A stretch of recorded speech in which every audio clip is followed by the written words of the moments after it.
Dipende tu ada mambo tu. Itu apa-apa. Dan juga di 2010 kita Mwana 2011 Mwana as grade 5 mswa 24 June kita kapa kaze tafazi abandi akati pale akuchita mwana asi wani ndakanza ndati utakuta nini ndazi mwana uchita aswa kati chena ile nzi mwana wangu mnyanya yasha mapenza ngura penza tibeti zitafazo Nakuja mimi tena mimi basi utikemenya ukula hapa mama sana mama yetu tangula. Alikuwa utakuwa bwana tu la. Bwana mama utaona. Nyinda itaka kwa nenda kutoka wa short kumbe lote. Tibeti zitafazo. Kweta ninauda. Taura Sienda kutinda kama mtimu mwana ndi wangu ndio mtimu mwana ndi wangu ndio zitaura pa kudinda tumbo ndakatwasha msika kako ndikudi wabula ndakati mwana ndi wangu ndio siwe ni makore ya mtoko kundi mtimu mwana ndi wangu ndakatosha msika kuti ndakamtimu mwana ndi wangu tumbo siwe kamshoisha ngani akati mwana ndi wangu titaka kapaka zebu ndakamurwa ndi supo pakapale ndinesha kupuza zvakasvipa musiwo akabele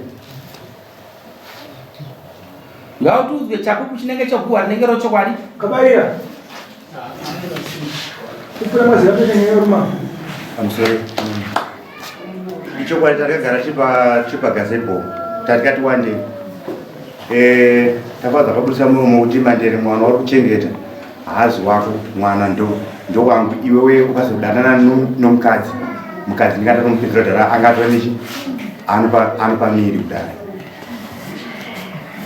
plus mwana iyeyo iwe une bheti rake inini ndine bheti rangu saka mwana ana mabheti mangani ana mabheti 2 ndozvandozvichachana mwana ukura ndisabu bhuzi vakaditi sabu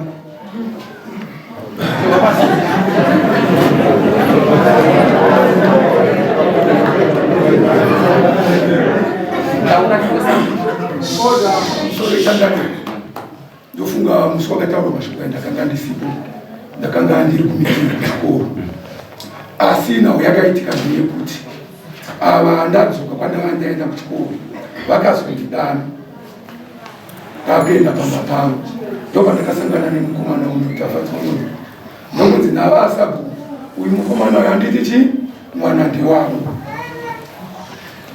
uyu ndobva ati ano amandere taraiti mashoko ataurika ndaranda ngokudzairo kuti avandirwa nezvipo ndakati akuita ndokunzi no ava akabayira ndovatanga chitichi vati iwe mandere ndokutaura kuti chi mwana hasi wako pakataurika mashoko ndaandisipo ndofunga vakaratidza kukumbuka ndakazvazanga ndati ano moyo nyaya yegadziso nokuita sei mukadzi ari kupisa ari kumba kwavo anogara pambiri pananga pamhembe unomuzivawo zvako ongo chii chakaita kuti aende kumba kwavo handizivo chii chakaita kuti aende kumba kwavo vane vamwe vana vake vakambirwa karovo handiziva kuti vangani asi mwana yekutaura uyo mumwe chete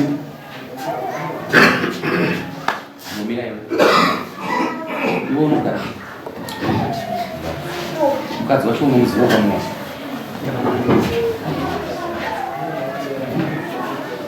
Endo unomuudza kuti azina mambo ndokuda musofedu.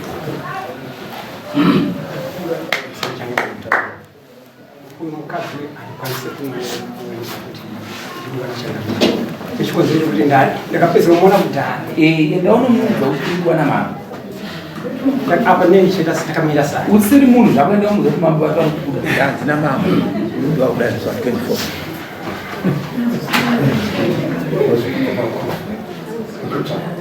Wana Ndari shamwari. simuka shamwari. Unomuudza here mukadzi wataura nezvako? Anditomuziva. Akadana nisanda kugara. Aiwa.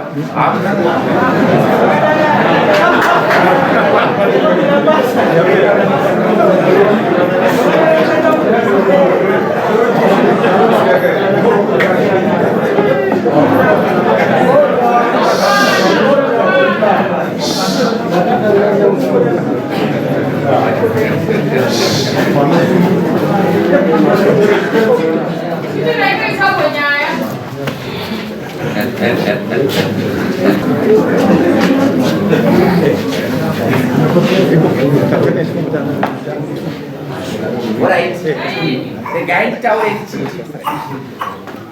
Sabu. Nyaya ndanayo. But handisi kuipedza nayo. Ndatwa nayo kudhara ndanayo. Basa rangu ndokutonga. Ndosandati zve zvakaita kutsana aiwa uda kutaura kuti. Enda unonditsvagira mukadzi wazvinzwa. Wesa. Uya musi wa 24. Iwo uya musi wa 24 numa witness yako. Iwo uya musi wa 24 wazvinzwa. Iwe uya musi wa 24.